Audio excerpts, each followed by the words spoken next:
Hello बच्चों, कैसे हो आप सब लोग। आज हम पढ़ने जा रहे हैं अध्याय 4 पहाड़ पुरुष। पाठ परिचय। दशरथ मांझी, जिनकी अब लोग मिसाल देते हैं, आखिर उन्होंने ऐसा क्या किया था जो उन्हें इतनी लोकप्रियता मिली। आइए पाठ पढ़कर दशरथ मांझी के परिश्रम की कहानी जानते हैं। बिहार की राजधानी पटना में एक विशाल जलसे का आयोजन किया गया।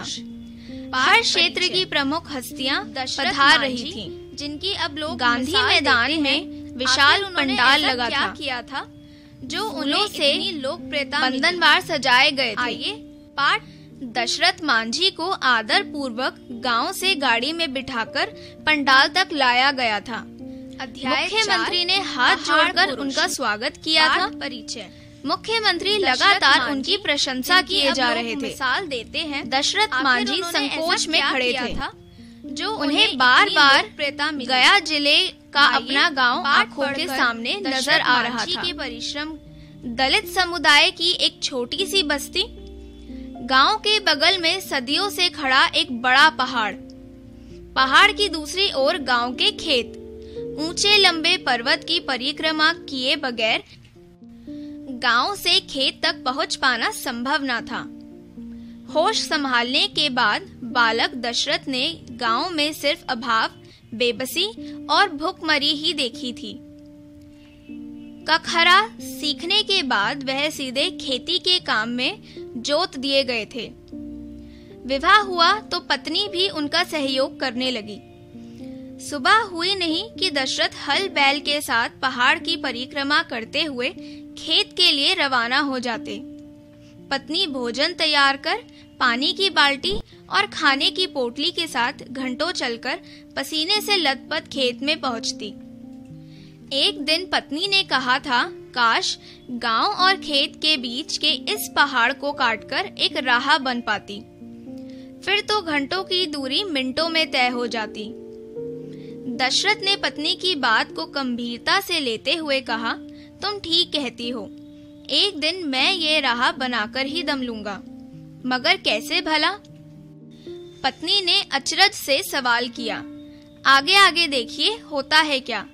दशरथ ने मुस्कुराते हुए कहा। शाम को दशरथ ने गांव के सभी घर में जाकर पूरे गांव की बैठक बुलाई। बैठक में पत्नी की व्यथा सुनाते हुए पूरे गांव वालों से एकजुट होकर श्रमदान करने तथा पहाड़ काटकर सड़क बनाने का आह्वान किया था। उन्हें सबसे यही सुनने को मिला था, ऐसा आज तक कभी हुआ है जो अब होगा। सरकार तो कई बार कोशिश करके थक गई। यदि संभव होता तो सड़क नहीं बन गई होती। बेकार सबका समय और मेहनत बर्बाद मत करो और जिस तरह से चल रहा है चलने दो। हम सभी को अब इनकी आदत हो चुकी है। दशरथ ने जवाब दिया था, सड़क तो बनकर रहेगी और मैं अकेला ही बनाकर दम लूंगा।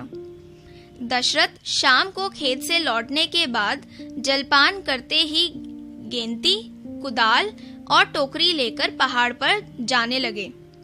घंटों अकेले ही चट्टान काटने लगे। गांव वाले जमकर उनकी खिल्ली उड़ाया करते थे। कुछ लोग उनके पागलपन को कोसते तो कुछ उनकी कोशिश को। दशरथ ने किसी की बात की परवाह नहीं की। उन पर तो एक ही जुनून सवार था कि वह पहाड़ के हौसले को हराकर ही दम लेंगे। पारिवारिक परेशानियों और बीमार होने के बावजूद उन्होंने अपना नियम नहीं तोड़ा। देखते ही देखते दिन महीनों में, महीने सालों में और साल दशक में बदलते गए। तकरीबन 2 दशक बाद आखिर वह दिन आ ही गया जब दशरथ मांझी ने पहाड़ के बीच से सड़क बनाकर अभूतपूर्व इतिहास रच दिया, वह भी अकेले अपने दम पर। उस गांव की ही नहीं, आसपास के तमाम गांवों, शहरों की भीड़ उस दृश्य को देखने के लिए उमड़ पड़ी थी। मीडिया के जरिए यह खबर जंगल की आग सी फैलती जा रही थी। फिर तो पथ निर्माण विभाग के आला अधिकारी, मंत्री आदि भी तामझाम के साथ आ धमके थे। सबकी जुबान पर दशरथ मांझी का ही नाम था। उसी दशरथ मांझी का जिसको कभी पागल मूर्ख कहकर सबने खूब खिल्ली उड़ाई थी, जिसने इस अभियान को अंजाम तक पहुंचाने में जवानी से अधेड़ अवस्था तक की अपनी 20 साल की उम्र खर्च दी थी। अध्याय आज उन्हीं दशरथ मांझी का सम्मान हो रहा था। पाठ परिचय। मुख्यमंत्री ने उन्हें पहाड़ पुरुष का खिताब देते हुए पदक, प्रशस्ति पत्र और नकद राशि प्रदान कर सम्मानित किया था। आइए उनके हौसले की खूब प्रशंसा की जा रही थी।